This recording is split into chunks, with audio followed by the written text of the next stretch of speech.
Entrepreneurs aren't born, they're brewed. You are now listening to the Entrepreneur Podcast with your host, Adam McChesney. Let's grow!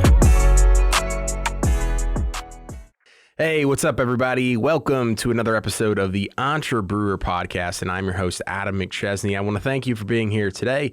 Please be sure to subscribe to the show and leave us a 5-star review on Apple and Spotify. We love when you share this content on social media by tagging me and our guests, and this way we can get the content in the episodes and all of the amazing information and education out to more people.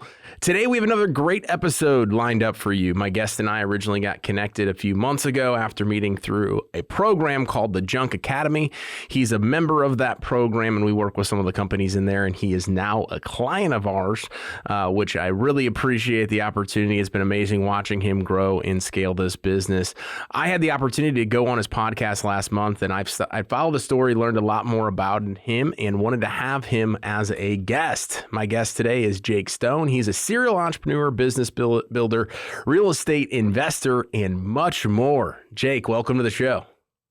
What's up, guys? Yeah, thanks for having me, Adam. This is my first time being a guest on a podcast, so I'm usually the one hosting, so this will be pretty fun, so I'm excited. Man, I'm excited to have you, and I know you mentioned you're in Idaho right now, taking some time and enjoying it with family, so I appreciate you making some time to come on the episode. Yeah, absolutely. Yeah. Up here in what used to be a small town, Boise, Idaho. So this is where I'm from, where I grew up and everything. And man, since like 2015, 2016, it really started changing, growing. Too many people are here crammed into the valley now. So it's pretty wild. I can imagine. I can imagine. All I know is I have a friend actually that lives up there. One of our partners lives up there. And then I also know the football field is blue. That's about all I know about Boise. BSU blue. Yeah. So yeah, blue and orange. Love it, man. Well, tell us a little bit about your history, kind of where you've been, where you got started in entrepreneurship, and where you're at today, and we'll go from there, man.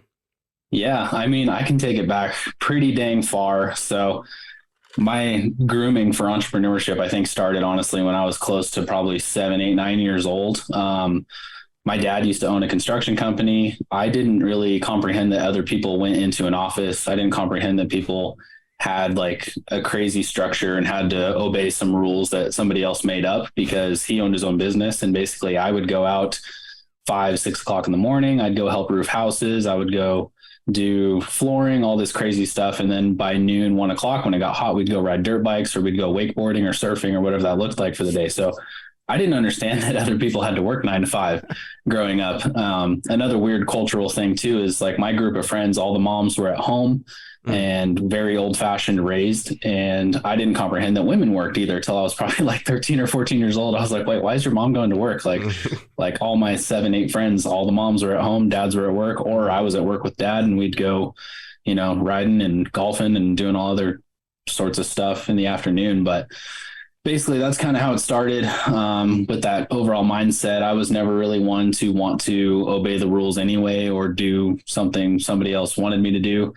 At 16, I finished my online school through high school, never went and picked up my diploma, never did any of that. I got a job, didn't feel like I was learning anything.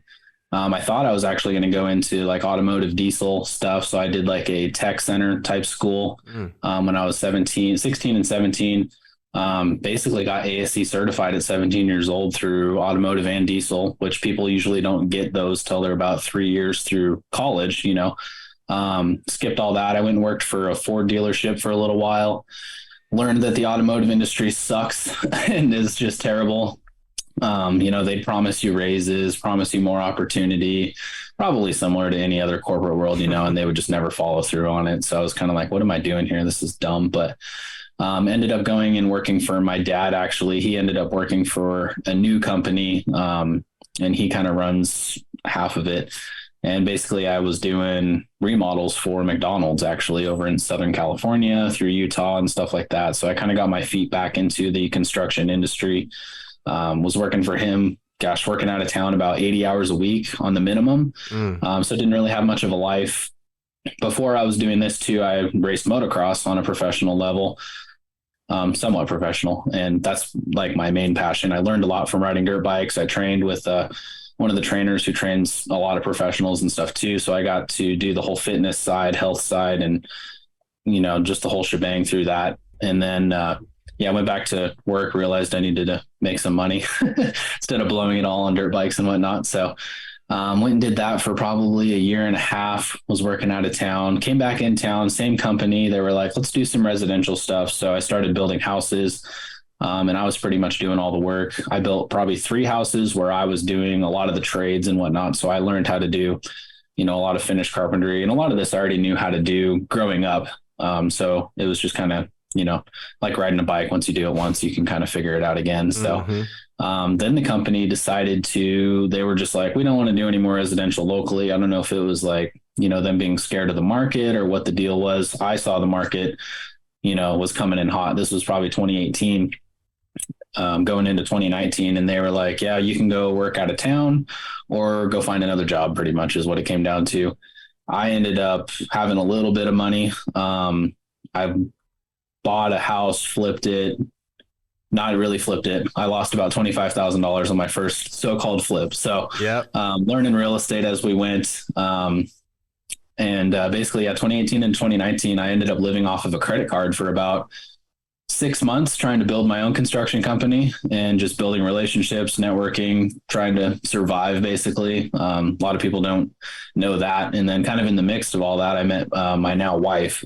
So she got to see me, not really see me. I'm pretty controlled, not, overly emotional, a non-reactive personality. So nobody knew that I was freaking negative poor, basically, but living off a credit card until probably the last quarter of that year was when some of the jobs started taking off. My construction company really started taking off. About 2 months into actual operations, I hired a superintendent, became very hands-off. In the last quarter of that year, I was actually able to make 113 grand net. So after, 9 months of 8-9 months of grinding, not making any money, living off of a credit card, kind of flipped around. So that was really cool. The year after that, I started getting a feel for the marketing side, the sales side. I got really good at talking to people. I got really good at building a product. And basically what I did was there was nobody in the Valley that was offering an in-house, architect. We were handling the permits. We were, doing the design alongside our clients. Everything that we did was very customized. We still do it to this day. So we were doing custom homes, big major additions, big major remodels, nothing small. I didn't want to take on any like tiny bathroom remodels or anything like that, just because there's not a lot of money in it. But I got my profit margins around the 28 to 30% range, which is really good for the construction industry. Yeah. The next year after that, I made a little over $250,000. I think I made 268,000. Year after that, I made 500. And then the year after that, I made 680. So really was able to scale that up, learn a lot. And then started up a property management company, kind of in the process of doing that. Sold that, realized I didn't really like property management. It was a lot of tedious work for very little money. So I'm sure buying a property management company would actually be a pretty good idea, actually. And that's kind of something that's on my radar in the future, is buying businesses. So yeah, that was, 2020. Going into 2021, I kind of got I've never really experienced stress or anxiety through doing the whole business and entrepreneur thing. I always thought it was really fun. I got a bad batch of clients, 2021.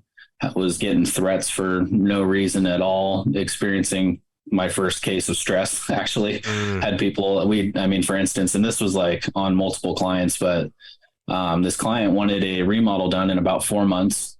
And we said, yeah, we can get it done in about 4 months. There's no guarantee on that. This is, kind of after COVID. During COVID, we went through a lot of other stuff. I ended up going through a lawsuit with this lady because her materials got delayed along with everybody else's in the world, and she wouldn't understand it. And one thing I learned from that is really anybody can drag you through a lawsuit, whether they're right or wrong or lying about it. And it's just insane. So lost a lot of money there in legal fees and stuff, which was a good learning curve, honestly.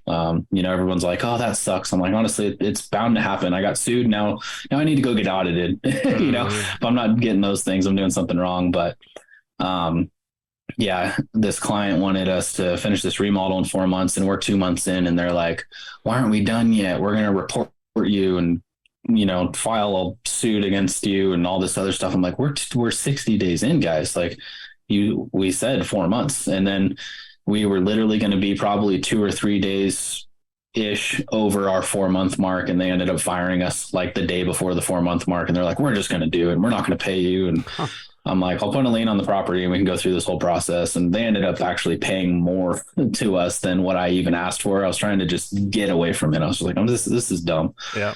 So I had a batch of probably like 4 or 5 of those kinds of clients that just put me through this ridiculous case of stress for, 6 to 9 months. Me and my wife, we accumulated probably about 15 doors in real estate during this process. So we had basically our net cash flow from real estate's about $8,500, and we were able to keep our living expenses, close to around $1,600 range, even with house hacking through those years. Pretty much each house we bought for extremely under market value. Her and I would remodel them and then just sit on it and then move again in a year. So we did the house hacking strategy for about 3 years. And I had a house before her and I even met that I was renting out already. So I had one rental property. Right now, fast forward, we're up to about 22 doors. So really good cash flow from real estate. And that was actually gave us the opportunity to go live in an RV. So in 2021, end of the year, I was like stressed out with the construction company going through all this crap. And I was just like, let's just go travel. I've been working and sprinting in this construction world for a while, even though I was hands off.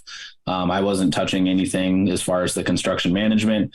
All I would really do is client acquisition, some face-to-face meetings, collect checks. And then I had somebody managing the construction side. And I still do that to this day.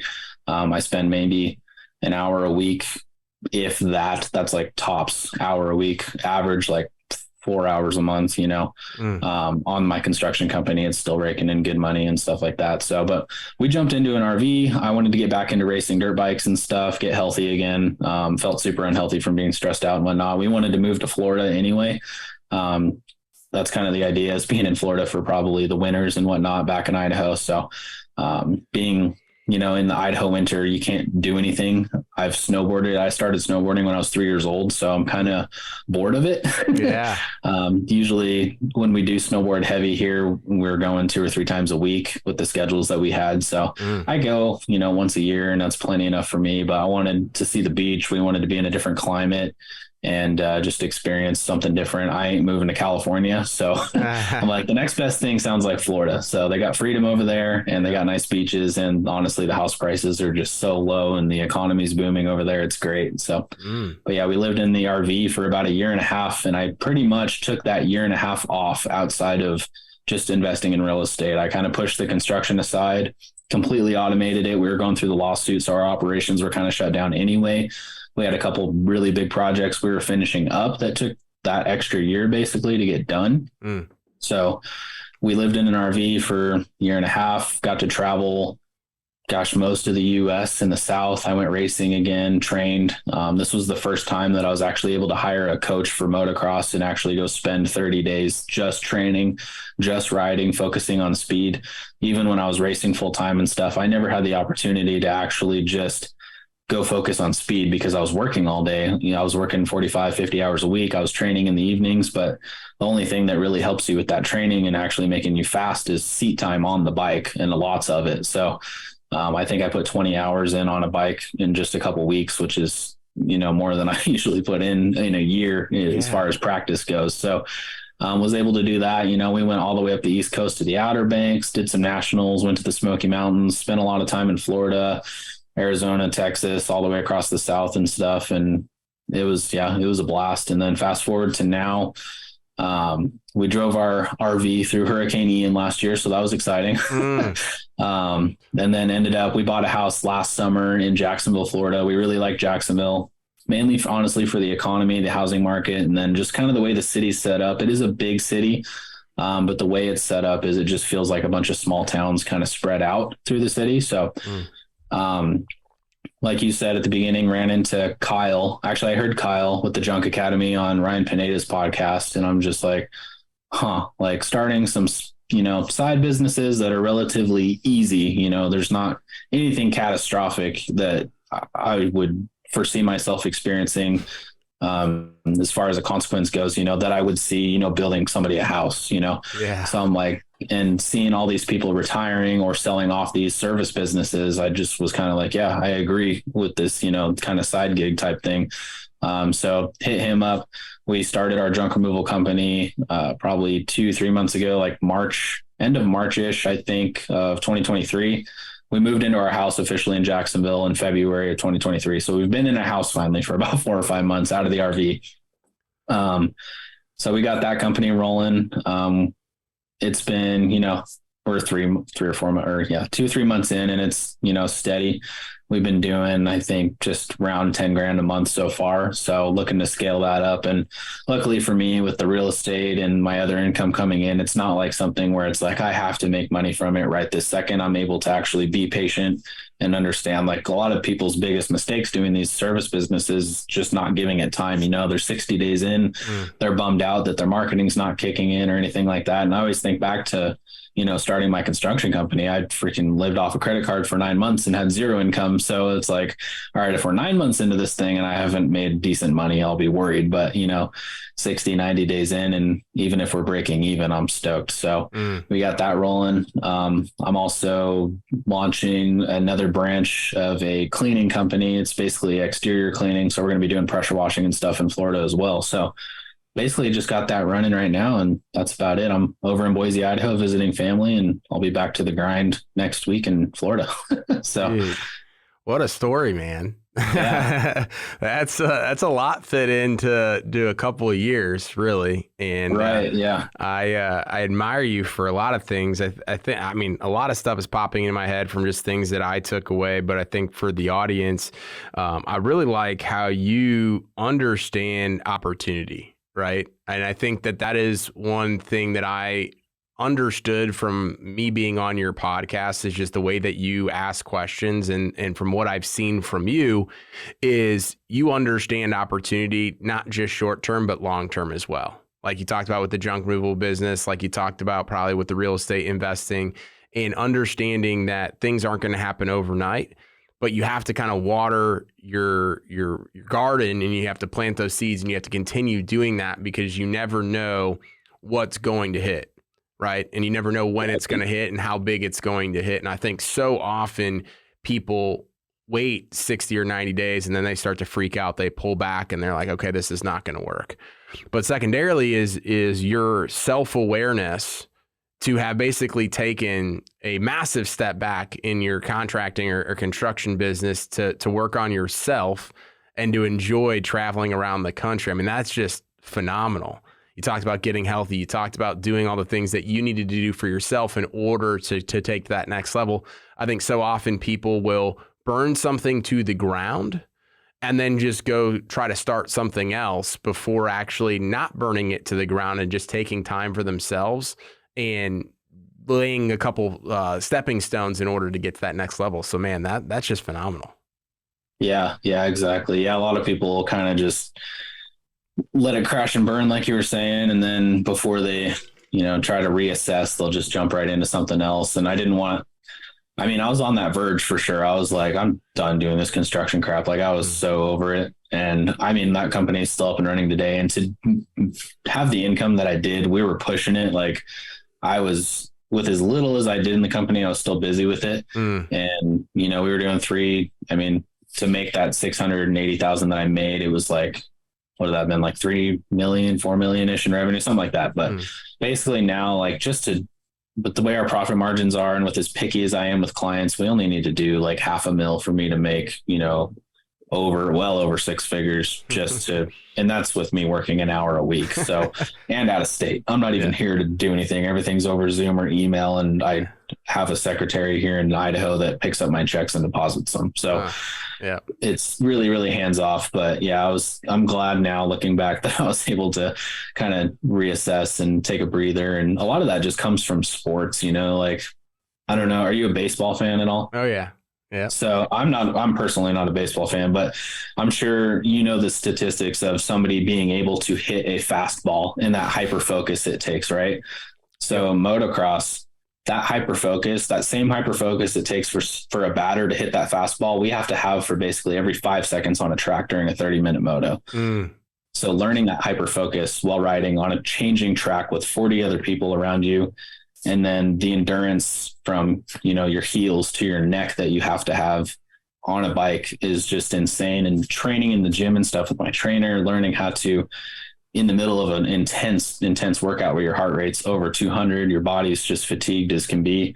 You learn how to, reset your mind over and over and over again during that workout. Take a deep breath, reset your mind, let your body do the work. And I kind of took that same approach to business. When I get tired, it's like, just let the business run itself, take a deep breath, reset your mind. And that was kind of the same process, even though I did take a year and a half off, that's a little overkill as far as the reset goes. But, with the construction company, it's like, let's not let it, die. Let's keep it going. Let's just tone it back, step away, take the time off that you want, and, reset. And a lot of people need to do that, in their everyday business. And like I said at the beginning, I don't stress out too much about anything. I don't experience anxiety like most people do. But those people that do in their business, it's just like being able to learn how to have that self-awareness and hit that reset button, even every hour if you have to, and just be like, take a deep breath and everything's fine. Move forward and learn as you go, So yeah, no, I love what you shared about that. And I also think another key point is that you talked about doing, 3 or 4 million or whatever that was to do the 650, but you were like working really, really hard for that and dealing with a lot of pain in the ass clients and all these other complex issues where you're like, hey, if we just scale it back to a quarter or a $500,000, I still net well over 6 figures working 1 hour a week out of state and doing this remotely. Yeah, I would love to get your take, because this is something that we deal, or I see in talking with entrepreneurs all the time. They're like, I want to get to X, Y, and Z top line revenue. It's like, okay, awesome. But your profit margin, like you're losing money. You're not even breaking even just to say that you did all of these millions of dollars. Talk to me a little bit about what your kind of thought process is on like constructing a business around the lifestyle that you want, knowing that you might do less top line revenue, but a lot more profit with a lot less effort. Yeah, there's kind of a weird, conversation that goes around about this. A lot of people are like, why would you want to own 10 businesses that only do 10 grand a month when you can have one that does 100 grand a month? And it's like, well, if you sit back and think about it, how many hours would I have to work? It's really not hard to get a business to 10 grand a month, right? Yeah. My drone removal company has been doing 10 grand a month, and I've got it to a point, like I got a receptionist that's onboarding next week, or actually later today. And after that, I'll be completely, for the most part, hands off. Yeah. And we've only been doing it 2 months. And it's like, I could go repeat that process again and again and again. To get to 100 grand a month, I'm going to have to step in and do a lot. So the other thing is having a long-term goal. I've always saw real estate as my retirement. And it was, I always told people I retired for a year and a half, because I really did. I didn't work at all, hardly. And the only thing that I did do is I started a real estate fund, because we had a lot of people reaching out to us who were like, hey, I want to invest in real estate, but I don't have the time. I have the money sitting. It's getting eaten up by inflation. I got 100 grand. And it's like, okay, how about me and my business partner put our skills together, provide a platform for these people to invest that don't want to invest in the stock market because they don't know what the heck it's going to do. And it only produces a 5 to 8% return anyway on a very long period of time. Yeah. We can do 15% return in real estate for our investors in a 5 to 7 year period. And we're also flipping houses. So anybody that wants to invest that wants a quicker return, like a 4 to 6 month, we're either doing like a profit split with our flips, or we're giving just a 10% return in a 4 to 6 month period on their cash, which you can't find that anywhere else. So that's pretty much the only thing I did in that year and a half. But having a really long-term vision, the reason I sprinted so hard in my construction company, and I knew I was going to hit a wall eventually, I just didn't know what from, and I never thought it would be because of clients. I thought it would be because I was tired of working. Yeah. Which that's kind of one of my biggest, I think, I don't even know what you call it, tools in my head, is I absolutely hate working, and I love it, but I hate it at the same time. I don't like being tied up. So having that mindset has made it really easy for me to delegate and just get things off my plate and be able to be the umbrella of everything and make the hard decisions and the problem solver, which is something that's the work that I enjoy. I don't really like being in the business, and I've always felt that way. But the reason I sprinted so hard in construction is I just saw real estate, and I was just like, how about we just, send it for 3 or 4 years, or until I have to quit, and just buy everything that we can. And we own a couple cash rentals. We have 22 doors now. Like I invested probably close to 85-90% of what I made in the construction company into real estate or back into the business itself to make more money. We barely lived off anything, and we kept our living expenses extremely low. Even the year we made so much money, it was just like, why? Like, I don't need a big house right now. I'm 27 now. This was 2 years ago. I was 25. And I'm like, I don't really need a big house probably till we don't even have kids. Like I'll buy something insane, when I'm 30 or 35. I'll probably even push it out longer. Cause I told myself, I was like, probably buy a super nice car when I'm 27. And now I'm 27. I'm like, we'll make it 30. Like I just don't need it right now. So I think having that long-term vision, if with the junk removal and these service businesses, I'm not going to push it as hard to burn myself out at the start, just because I see a bigger long-term value of keeping those. Like I keep real estate, they're going to be worth something. They're going to produce cash flow that's reoccurring. Whereas my construction company, it was, it's like being a real estate agent. You're only as good as your next transaction. You got to go find that client. Yep. And sometimes the marketing doesn't work the same because there's so much face to face on something so high end. Whereas somebody that needs their house pressure washed, they're just going to call whoever pops up on Google, or if you got a Facebook ad or organic posts going on, they're just going to call you, and whoever answers the phone first wins. Yep. Or whoever, answers the phone probably has the best price and can talk to people wins. So those are a little bit different mindset, but with the construction, it was just very like, let's send it, let's invest as much as we can into real estate, and we'll take a break eventually. And,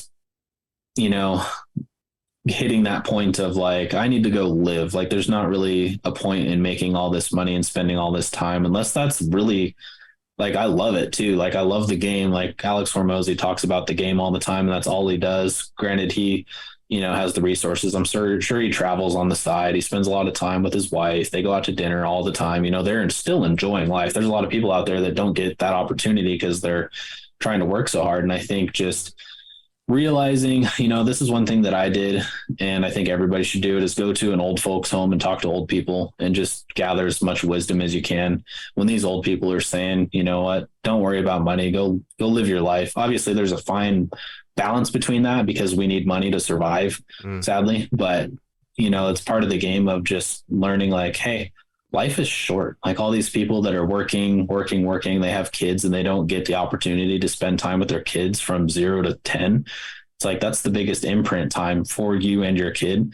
And you didn't create a life to be able to take the time off to go spend that time with them, or even just me traveling around with my wife before we have kids and go live in an RV and race and stuff. It's a lot of self-awareness and just finding that middle balance of realizing that life is really short. And, before you know it, you're going to be 65, 70 going, dang it, I wish I wouldn't have focused too much on making money or too much on, spending too much time in this business. I wish I would have learned how to delegate sooner. And I'm not saying like you can't go big. Like I still want to make, $1 million a year passively here in the next 2 to 3 years.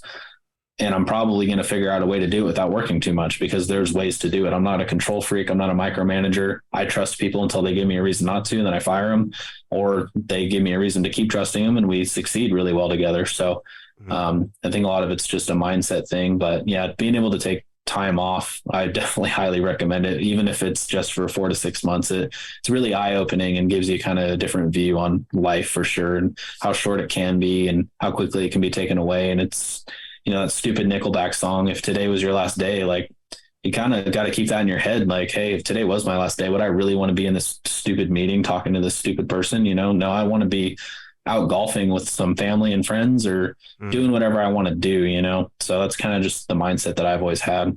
Man, I appreciate you sharing all that, because it hits home right now. We have our first kid on the way here in September, and just a lot of the decisions I'm making right now, and a lot of the decisions I made over the past couple of years, leaving corporate America to do my own thing, is setting up for the next couple of years, especially as our kid is born, and as you mentioned, those imprint years and all of those things. But I love a lot of the stuff that you were talking about is literally stuff I've been preaching for so long, but I really appreciate your insights, especially around the lifestyle and taking time off and managing the complexity of all of the stuff that's in business. I mean, as you mentioned, doesn't seem like you get stressed out. You're a pretty level-headed dude. And I think that says a lot about you and what you've created. And I'm excited to continue to see what you're able to accomplish, man, because I know you got some big things ahead of you. And I also want the audience to go back and listen to that part where he said, hey, 90% of the income that we made, even some of those biggest years, we reinvested it back into real estate to create bigger seeds to be able to grow bigger. So much to take away in this episode, man. I really appreciate you coming on. Talk about a little bit about where people can find you online and stay connected with you so that way they can follow your journey as well. Yeah, so I'm on Instagram, jstone537. That's my Instagram handle. It's a mix of motocross business stuff, just kind of my everyday life for the most part. I do have a YouTube channel. We tried to vlog pretty much all of our travels in the RV. So if you like kind of RV videos, a lot of motocross videos, of course. We did a lot of cool paddleboarding and hikes and stuff like that too through the US. So our YouTube channel is The Stones 537. You got to make sure you put the 537 in or the Rolling Stones will just pop up over and over again. So that was my bad, but I kind of wanted to name it The Stones. That way, you know, once our kids get involved, my wife's in it. It's kind of a family channel. So, you know, you can find my other business stuff on my personal page, just jstone537. I'm on Facebook and LinkedIn, just Jake Stone. So, other than that, you know, if there's anybody that wants to invest out there, you guys can DM me on Instagram, or you can shoot me an email directly. My email is stoneproperties537@gmail.com. You know, just hit me up. Let me know if you've got some cash that you want to throw at real estate, make a return either in 6 months, 4 to 6 months, or that 5 to 7 year. And we can, sit down and help you out for sure.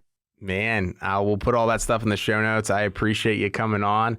I learned a lot, man. And I know the audience will too. It's always great talking with you.